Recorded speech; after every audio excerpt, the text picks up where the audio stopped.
Journée du patrimoine, 17 et 18 septembre 2022. On va commencer par l'usine du baril. Le terrain où se trouve cette ancienne usine a été acheté une première fois par monsieur Lecoat de Kervegen en 1849. La principale plantation était des girofliers dont les boutons floraux forment une épice appelée le clou de girofle.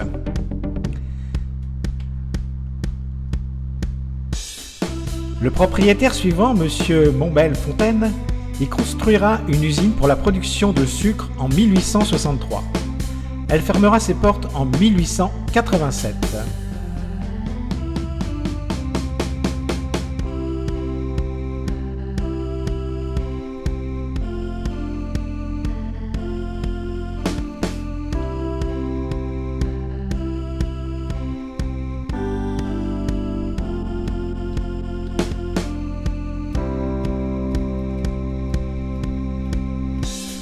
Après la famille Ratineau, c'est Edwin Warraud qui la rachète pour y installer une féculerie de manioc. La cheminée que l'on voit toujours aujourd'hui est celle de la féculerie. Celle de la sucrerie a disparu.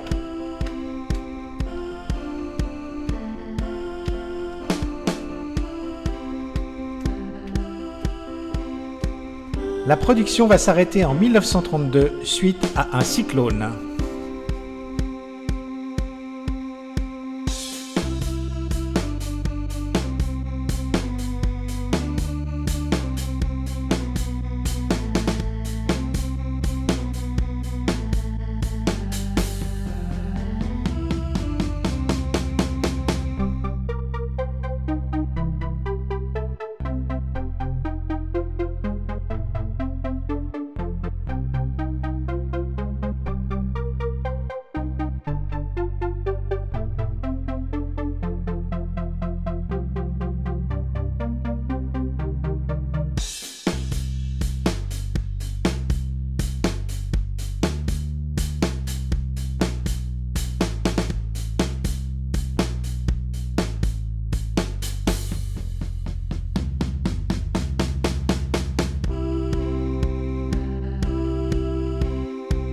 Une meunerie de maïs s'installe dans les ruines jusque dans les années 40.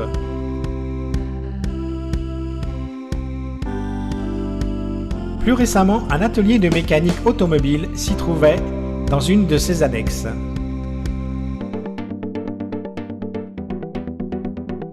En face de cette usine se trouvaient les habitations des engagés. Des fouilles effectuées en 2020 ont permis de mettre à jour des objets de la vie quotidienne et de mieux comprendre la vie de ses habitants.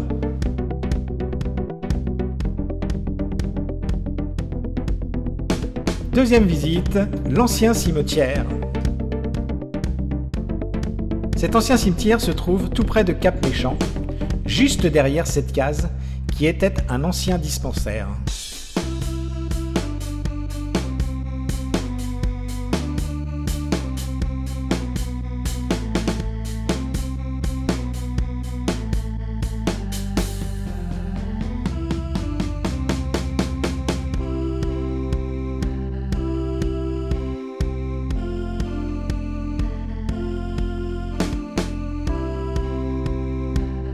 Il est bien dommage que des chercheurs de trésors aient détérioré ce cimetière, croyant être sur les traces du trésor de la Buse, trésor qu'aurait caché le pirate français Olivier Levasseur. Comme l'indique cette inscription, ce cimetière pourrait être antérieur au XIXe siècle.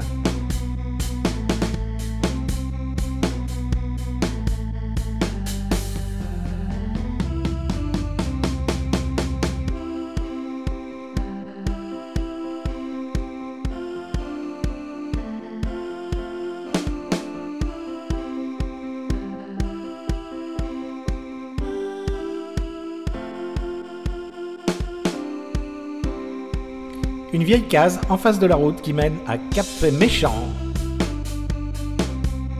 Quelques vues sur Cap-Méchant.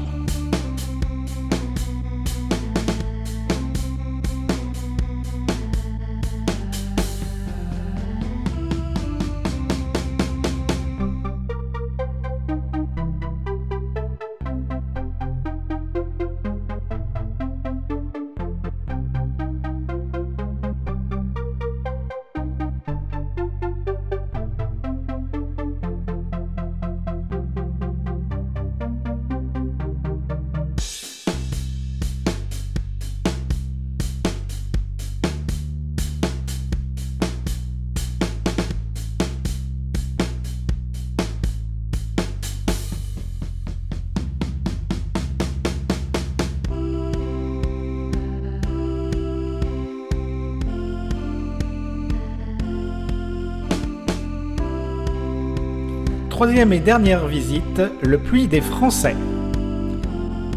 Ce puits est situé à proximité de Cap-Méchant et pourrait dater de 1872. Un escalier creusé dans la roche volcanique permet d'accéder à l'eau souterraine située à 5,76 mètres de profondeur. Il y avait entre 9 et 11 puits à Saint-Philippe.